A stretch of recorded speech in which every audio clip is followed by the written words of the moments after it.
Sé que están cansados después de largas jornadas, de manera que trataré de no ser demasiado extenso. No me propongo dar ninguna conferencia magistral, sino simplemente transmitir experiencia de 50 años, primero como abogado, después como juez, 50 años durante los cuales he tenido a la vista y tratado de resolver conflictos de personas, de seres humanos. ¿Y con qué herramienta esos conflictos había que solucionarlos? Con el derecho. Entonces lo que les propongo es poner de manifiesto la existencia de fenómenos jurídicos que se han dado en el transcurso del tiempo sin que exista una norma explícita que los autorice, a veces existiendo normas que parecieran decir lo contrario. Eso por un lado. Y por otro lado, algún tipo de situaciones en pronunciamientos judiciales que realmente ofenden la inteligencia y la justicia. Diría, grandezas y miserias del derecho. Hagamos un brevísimo recorrido sobre instituciones que todo el mundo conoce y que nos van a permitir sacar luego alguna conclusión. Todo el mundo sabe cómo es el origen del amparo. La Constitución establece una serie de garantías y luego se necesita instrumentos procesales que permitan efectivizar esas garantías. Para la libertad personal existe el habeas corpus y estaba consagrado ya en la Constitución del 53. Pero para las demás garantías que no tenían que ver con la libertad personal, no existía ninguna herramienta ágil, expedita, inmediata que posibilitara el ejercicio de ese derecho. Sucedió entonces, allá por la década de 1950, el caso Siri, en donde se clausuró un diario en Mercedes, y allí la Corte Nacional dio origen a lo que fue el amparo. Y entonces se dijo, comprobada la violación flagrante de una garantía constitucional, ella debe ser restablecida en forma inmediata con independencia de que exista o no alguna norma que posibilite la instrumentación procesal. Las garantías individuales existen y son efectivas con independencia de las leyes que puedan reglamentarlas. Después vino toda la evolución del amparo, el caso Cot, la legislación sobre el amparo, la constitucionalización del amparo. Pero lo que nos interesa destacar es el origen puramente jurisprudencial de la figura. Esas mismas circunstancias se dan en un montón de instituciones. Veamos los recursos extraordinarios en la provincia de Buenos Aires. Recurso de inaplicabilidad de ley. La sola denominación nos permite sostener que se trata de una cuestión jurídica la que se debate, aplicabilidad de la ley o doctrina legal. Entonces pareciera que queda al margen del juzgamiento por la Suprema Corte todo lo que no sea una cuestión estrictamente de derecho. Sin embargo, sin norma alguna que lo determine, ingresaron al conocimiento de la Suprema Corte, y es el material más abundante que se trata hoy día, las cuestiones de hecho y de prueba. ¿Por la vía de qué? De la institución de lo que se denominó el absurdo.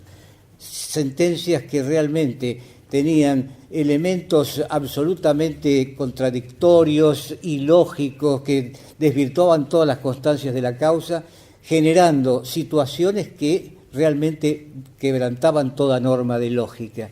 Y así, entonces, se pudo ingresar en cuestiones que aparentemente estaban vedadas. Y lo mismo sucede y sucedió con el recurso extraordinario federal. Tiene que haber, para que se posibilite el alzamiento ante la Corte Suprema de la Nación, una cuestión federal. Y cuando hablamos de una cuestión federal, estamos hablando de una cuestión de derecho, porque de lo que se trata es de analizar la compatibilidad con la Constitución Nacional. Y encima todavía quedan excluidas las cuestiones de derecho común, todo lo vinculado con el derecho civil, comercial, laboral, penal, etcétera. Sin embargo, la realidad fue más intensa que toda esa previsión normativa, y por la vía de la llamada doctrina de la arbitrariedad ingresaron a conocimiento de la Corte Suprema cuestiones de hecho, cuestiones de derecho común, de derecho procesal. ¿Qué pasó? Que había sentencias que realmente eran autocontradictorias, provenían de la simple y mera voluntad de los jueces, enfrentaban toda lógica y entonces allí se impuso esa solución de ingresar en cuestiones aparentemente vedadas. También en los recursos extraordinarios, solamente los tribunales superiores pueden entender cuando existe una sentencia definitiva, entendida como aquella que pone fin al juicio y da por terminada la cuestión. Y sin embargo, también, a pesar de esa previsión normativa, excepcionalmente se ingresan en cuestiones que no son definitivas porque producen un agravio de imposible o insuficiente reparación ulterior, dando lugar a lo que se denomina sentencias equiparables a definitiva.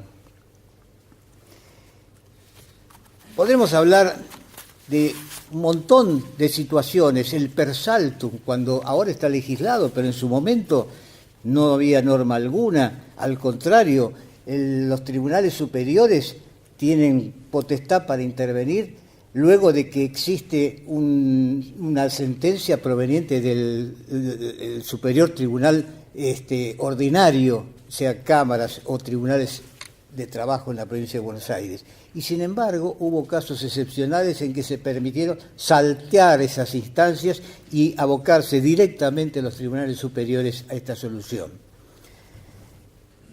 Una breve referencia a los procesos cautelares. La concepción clásica de lo cautelar indica que las medidas precautorias tienen un alcance o deben tener un alcance puramente conservatorio. Hay que mantener el statu quo para que cuando se dicte la sentencia final se pueda operar y garantizar efectivamente sobre esa plataforma ya consolidada y conservada. Sin embargo, surgió lo que se denominó medida innovativa, en donde no se tiende a conservar el statu quo, sino todo lo contrario, cambiarlo, porque la frustración del derecho se va a producir si no se cambia efectivamente eso. Son como ejemplos de esto cuando existió la famosa circular 1050, que uno tenía una deuda hipotecaria y pagaba, pero cada vez debía más. Entonces se cambiaron los esquemas contractuales y se fijaron topes para cuotas o topes de intereses. En lo cautelar también hay una relación de instrumentalidad o dependencia entre la medida cautelar y la sentencia que se va a dictar al final. La medida cautelar solamente en forma provisoria adelanta una solución que es absolutamente momentánea y que requiere el dictado de una sentencia que luego corrobore finalmente quién tiene o quién no tiene razón. Pero surgieron medidas que no requerían esa decisión final, las llamadas autosatisfactivas. Imagínense un proceso en donde se trata de evitar una invasión a la intimidad, una publicación de Internet, etcétera. Con lo cautelar obtenemos la supresión de esa medida y eso ya queda instalado definitivamente sin necesidad de un pronunciamiento final. Tenemos las anticipatorias, y el leading case de todo esto es Camacho Acosta, que todo el mundo conoce, el tema de la prótesis que había que poner indefectiblemente porque si no el riesgo era gravísimo con respecto a la persona accidentada. Antes de la sentencia se condenó entonces a pagar esa prótesis. Antes que el Código Civil y Comercial hablara siquiera de prevención de daños, la jurisprudencia lo hacía. Hubo casos notables en donde, por ejemplo, se había suscitado un juicio de daños y perjuicios por niños que se habían ahogado en unas canteras, en unas cavas que se habían excavado en determinados lugares, y la sentencia, sin que nadie lo pidiera, dispuso poner un cerco protector alrededor de esa cava para que no se produzcan nuevos accidentes. En materia laboral, cuando se trata de un despido en el cual el actor, el trabajador, sostiene que el despido se debe a razones discriminatorias, las reglas normales de distribución de la carga de la prueba establecerían que debería acreditar fehacientemente esos actos de discriminación.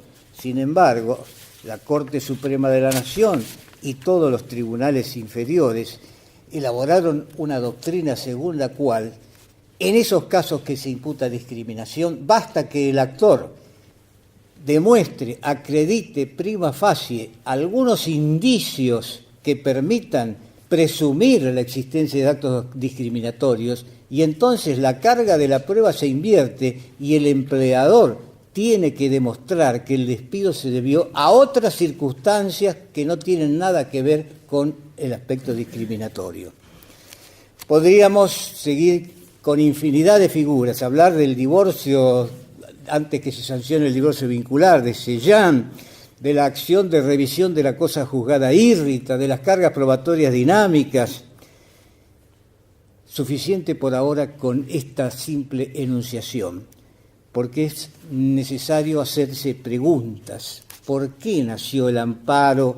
¿Cómo se explica que en los recursos extraordinarios se ingresen cuestiones de hecho? ¿Cómo se explica que en el recurso extraordinario se pueda ingresar en sentencias que no son definitivas? ¿Cómo se explica que se puede sobrepasar el aspecto conservatorio de lo cautelar y cada una de estas cosas que hemos recorrido? De dar respuestas para esto se trata esta conversación. Y tenemos que hacer una pequeña reseña de la evolución del derecho.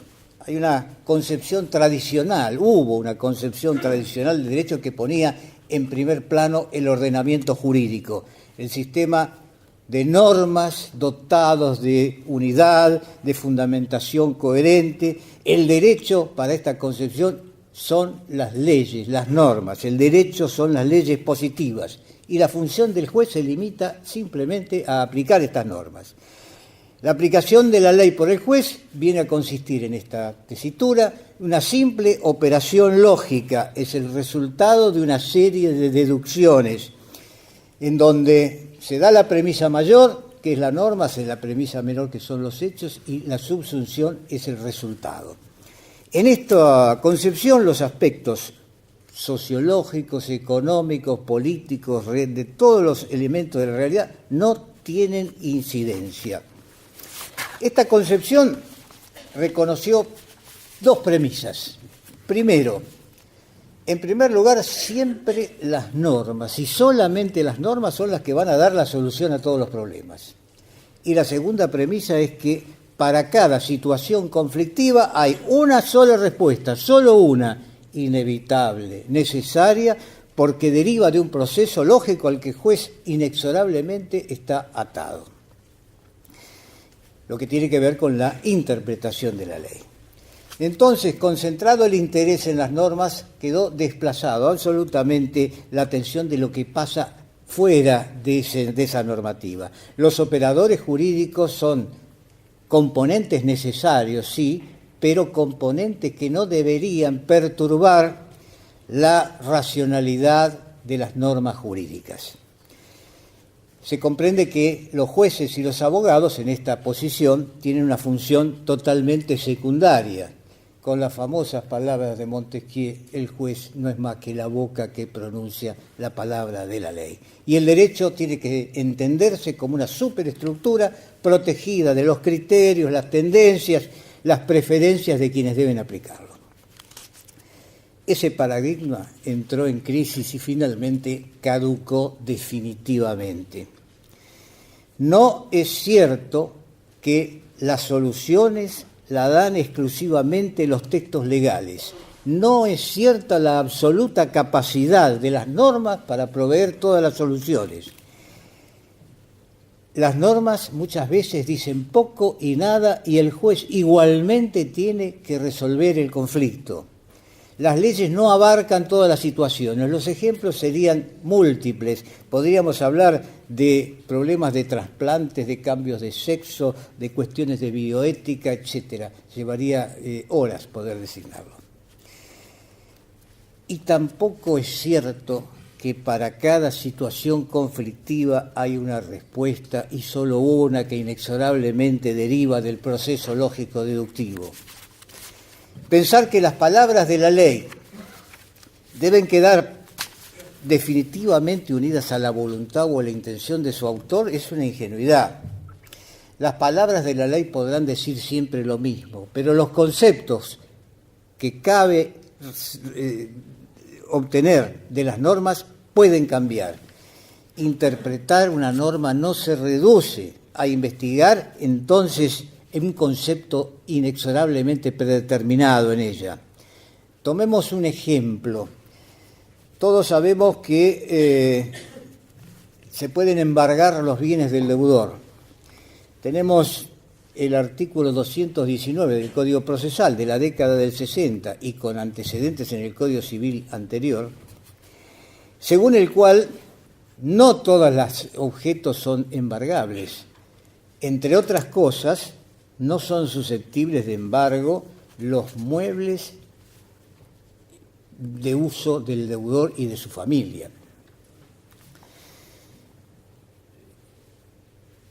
Hace 30, 40 años, una heladera, un televisor, eran elementos suntuarios, prescindibles, en donde eran perfectamente embargables.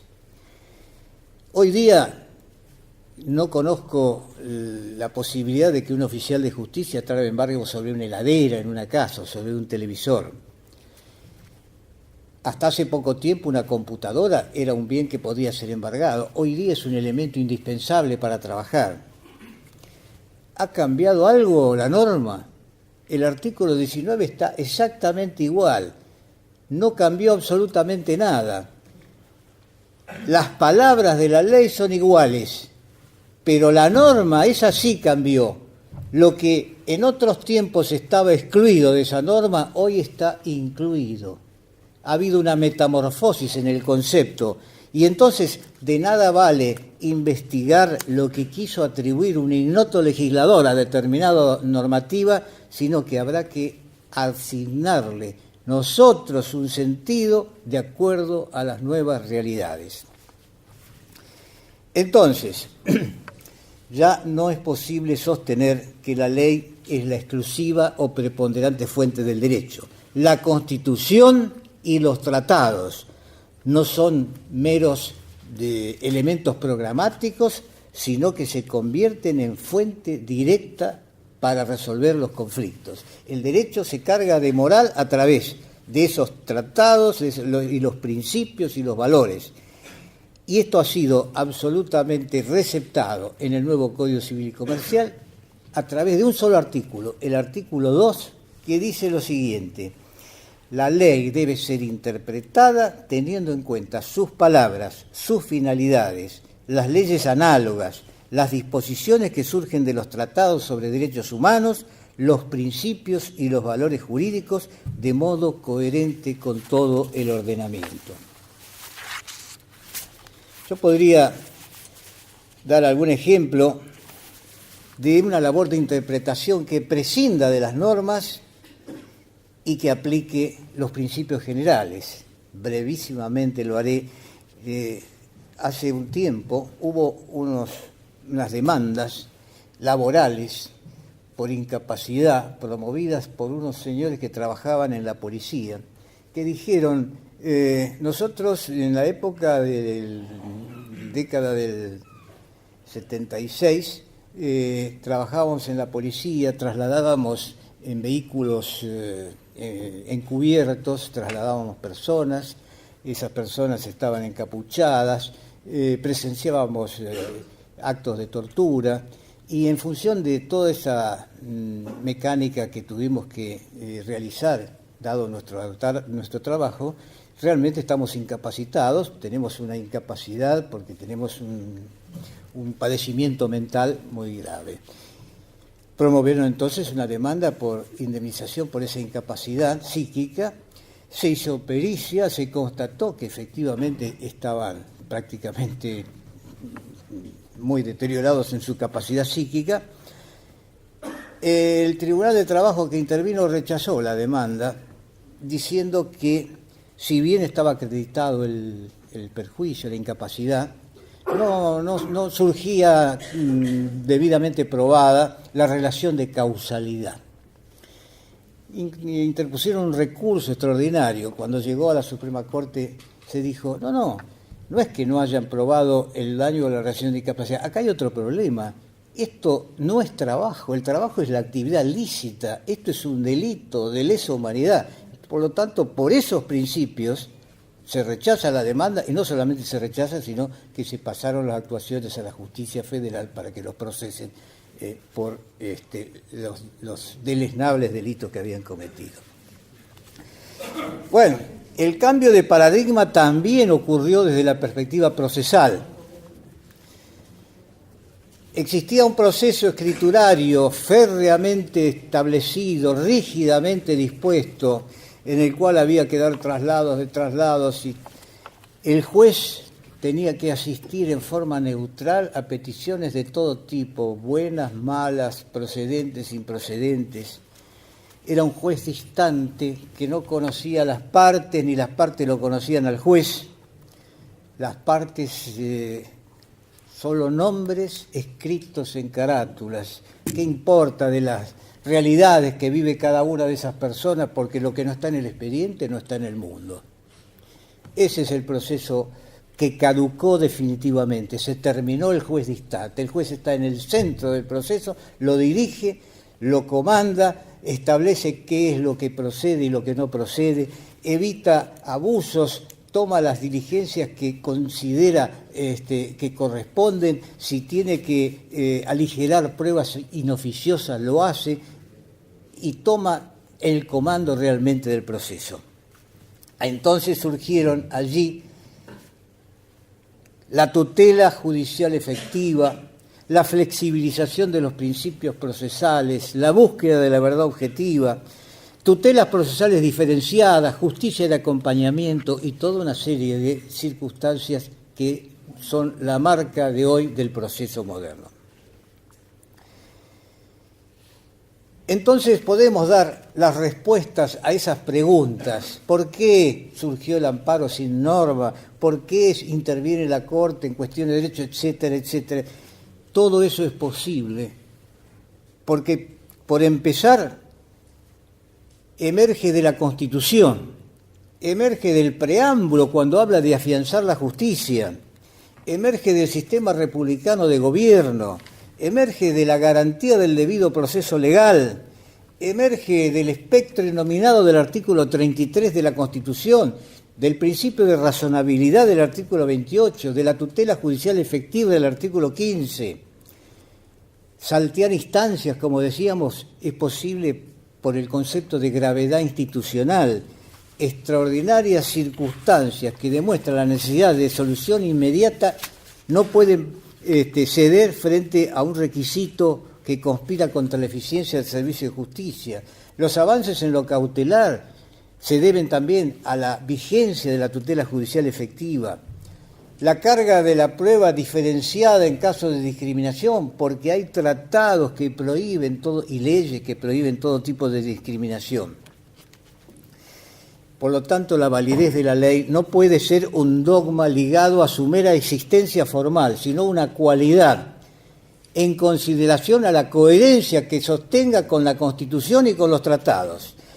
La función de los jueces aumentó geométricamente. Ahora tienen que intervenir en cosas impensadas, desde administrar en un proceso de quiebra una empresa que está en estado de falencia, desde resolver un amparo en horas, desde determinar cuál es la capacidad que le queda a una persona que ha sido sometida a un proceso de incapacidad.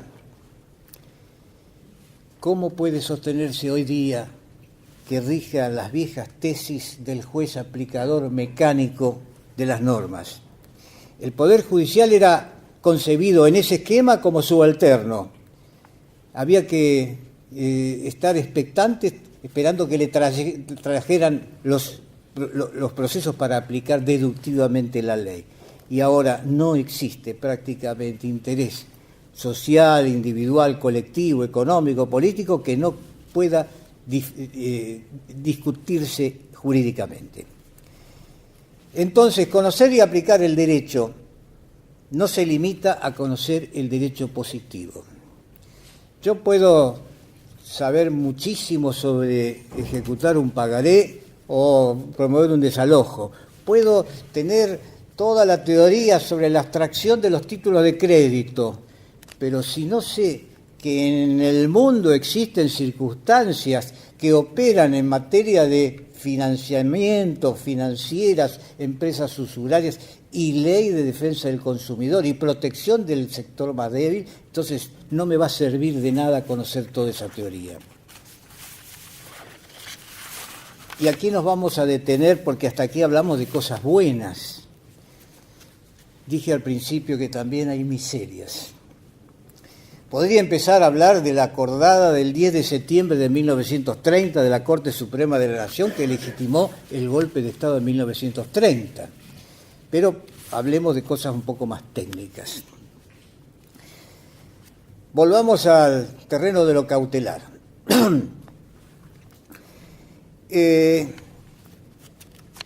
Todo el mundo sabe que una medida cautelar subsiste hasta que se dicte la sentencia y se cumpla la sentencia. Ese es el concepto clásico de vigencia de las medidas cautelares. En el año 2012, con motivo del juicio de la empresa Clarín contra el Estado por la ley de medios, hubo una serie de procesos que se sustanciaron en la Corte de la Nación y allí, como la empresa Clarín había obtenido la suspensión de la aplicación de esa norma, la Corte dispuso que la medida cautelar así dispuesta tuviera una vigencia temporal. Consideró razonable el plazo de 36 meses que se había fijado en la instancia ordinaria para que rija esto. ¿Por qué? Porque si se cristalizaba esa solución cautelar y se eternizaba, resulta que era lo mismo que la sentencia de fondo y no tenían interés en el juicio de fondo. Se causaba un perjuicio realmente innecesario.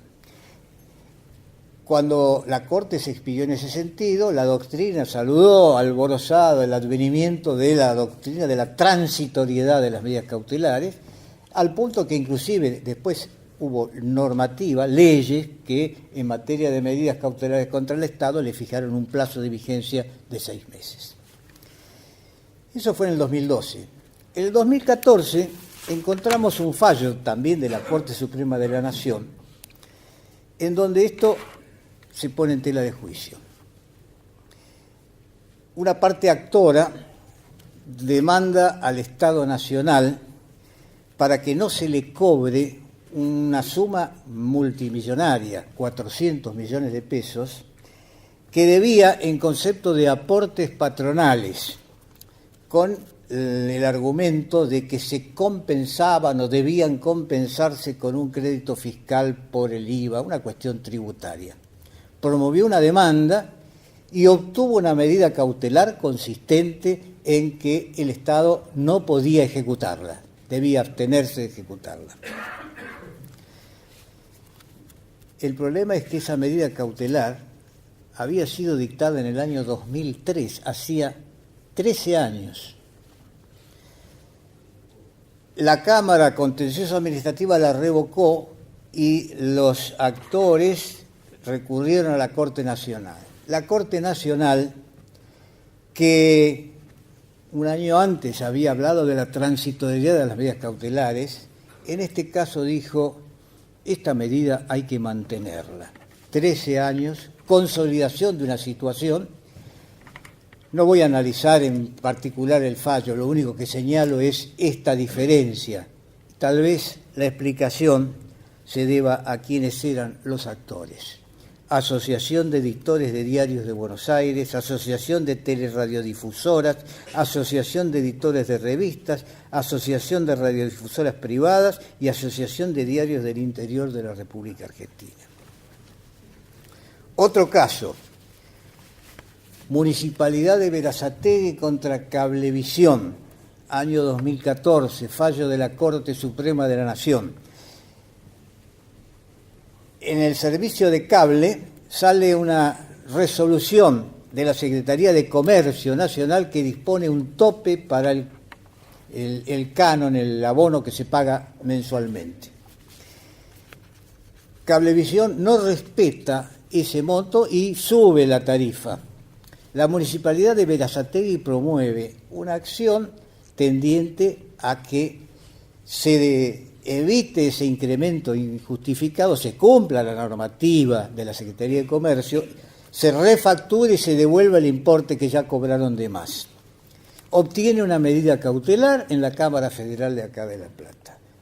Cablevisión llega a la Corte dice, hay que revocar esa medida porque si bien las municipalidades tienen potestades para regular todo lo concerniente a la Ley de Defensa del Consumidor, carecen de legitimación para refutar resoluciones que provienen del orden federal, como son las resoluciones de la Secretaría de Comercio Nacional. Por lo tanto, el aumento siguió vigente.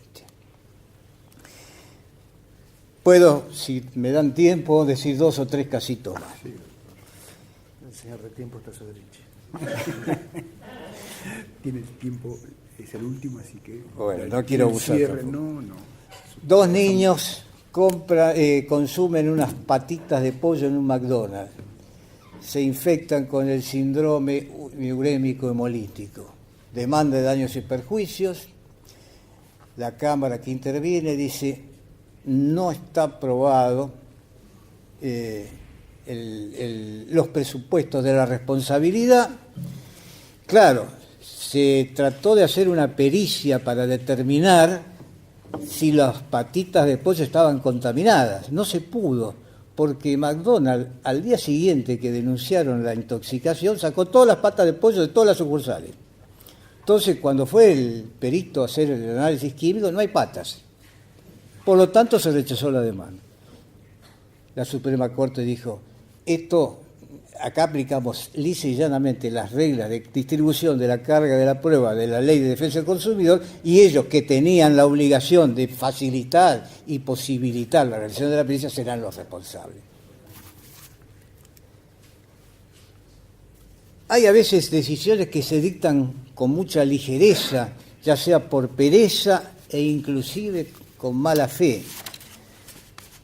De lo primero, de la pereza, puedo citar algún fallo en donde, dictada una sentencia, buena o mala, no interesa, y habiendo una expresión de agravios, también tenga o no tenga razón, pero exhaustiva, la Cámara, ¿qué dijo?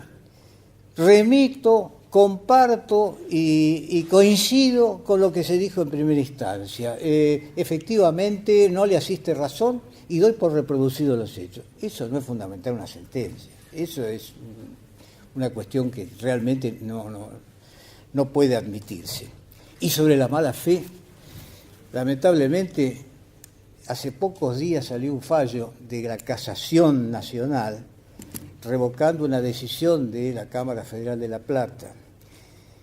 Hubo un caso en donde unos abogados promovieron un amparo por el famoso corralito, cuando se trataba de recuperar los plazos fijos, año 2001, 2002. ¿Qué habían hecho estos abogados? Habían falsificado un certificado médico, traían un certificado médico falso, de que el actor tenía una cuestión de salud, por eso ahí le devolvían la plata. Se constató que el certificado era falso, se hizo un proceso penal por utilización de documento privado falso y estafa procesal. Ese expediente fue desarrollándose de tal manera que en determinado momento los abogados pidieron la prescripción. Eran delitos que tenían determinados plazos pequeños de prisión. Lo cierto es que llegó a la Cámara. La Cámara lo tuvo 12 años el expediente. Lo deben haber perdido, no sé. Lo cierto es que a los 12 años sacaron una resolución y dijeron, bueno, acá en realidad esto necesita invariablemente, para materializar esta estafa, la colaboración de un juez. El juez entonces también es partícipe de esto, entonces el delito lo calificamos nuevamente, ahora es cohecho, y dijeron, y esto tiene que ver con corrupción, y de acuerdo a los tratados y convenciones sobre corrupción es imprescriptible y por lo tanto rechazaron la prescripción. Llegó a casación y con términos durísimos, realmente es una sentencia pocas veces vista. Casación les dice a los jueces que han tergiversado el material litigioso, han violado el principio de congruencia, quebrantado el non bis in idem, han incurrido en todas las nulidades habidas y por haber. Y permítanme contarles un último caso. Apolinaria Ferreira. Apolinaria Ferreira era una señora.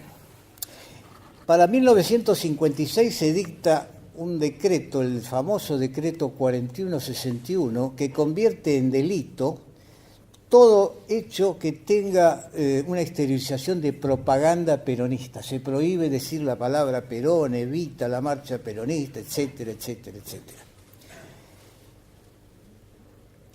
Apolinaria Ferreira era una humilde empleada del sector conserva del frigorífico Smithfield de Zárate. El 26 de julio de 1956, Apolinaria Ferreira decide hacer un homenaje a Eva Perón y en el vestuario del frigorífico pone una foto de Evita, prende una vela y pone un florerito con 3 flores. Es procesada, detenida y condenada a 60 días de arresto no a cumplir y 500 pesos de multa. El caso llegó hasta la Suprema Corte de la provincia.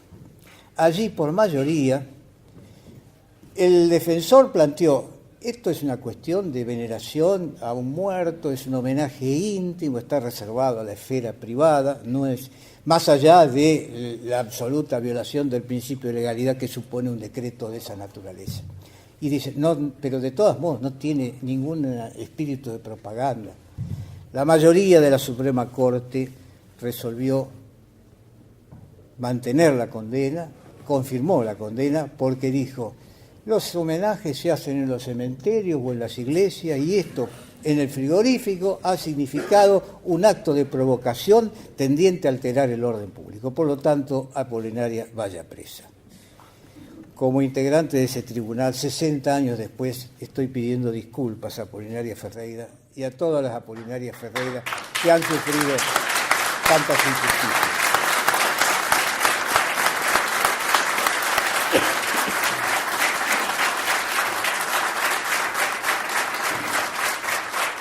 ¿Para qué traigo estos ejemplos? ¿Qué dicen estos casos? ¿Por qué tengo necesidad de hablar de estas cosas? Porque tengo la convicción de que el derecho es algo más que normas. Es también con conocimientos, ideologías, comportamientos. Es lo que la ley manda, pero también lo que los jueces interpretan. Con honestidad intelectual hay que asumir que esta compleja operación social dista de ser neutral, porque adquiere dirección según las formas de distribución efectiva del poder en la sociedad. Es un discurso ideológico, en la medida en que produce y reproduce la representación de los hombres respecto de sí mismos y de las relaciones con los demás. Y si alguien duda de esto que acabo de decir, me basta con remitirme a la doctrina legal de la provincia sobre la tasa de interés en los juicios laborales. El derecho pregona que todos los hombres son libres e iguales, pero hay que darse cuenta que existen diferencias efectivas y que no puede mantenerse la libertad y la igualdad en un plano simplemente formal. Según los índices oficiales, casi la tercera parte de la población está debajo de la línea de pobreza y hay como 3 millones de compatriotas que están en situación de indigencia. Indigentes son los que no alcanzan a cubrir las necesidades alimentarias básicas para cubrir la canasta alimentaria con los requerimientos proteicos mínimos. Y los que están debajo de la línea de pobreza son los que apenas satisfacen lo alimentario, pero les falta todo lo demás.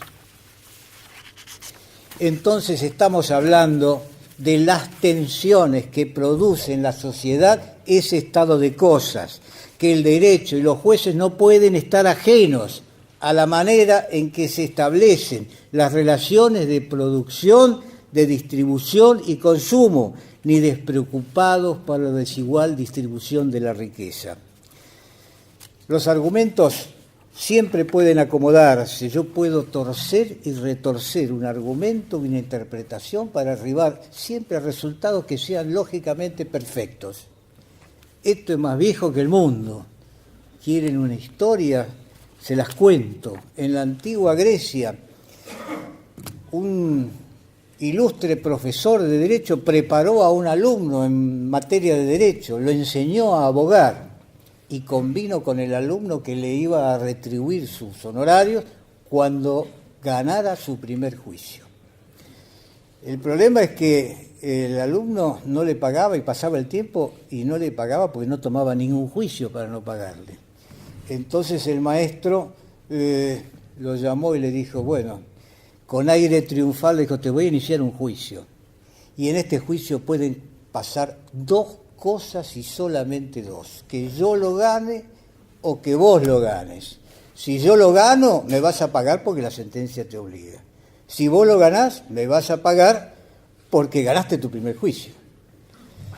Y el alumno pensó un momento y dijo, sí, efectivamente, distinguido maestro, acá pueden pasar dos cosas y solamente dos. Que yo lo gane o que tú lo ganes. Si yo lo gano, no te tengo que pagar porque la sentencia sí lo dispone. Y si tú lo ganas, no te tengo que pagar porque todavía no gané mi primer juicio. Se dan cuenta entonces que no basta con obtener conclusiones correctas solamente desde el punto de vista formal. Se necesita insuflarles un contenido, un sentido. ¿Y cuál es ese sentido? El sentido que nos dice la Constitución y los tratados desde la perspectiva de la equidad y de la justicia.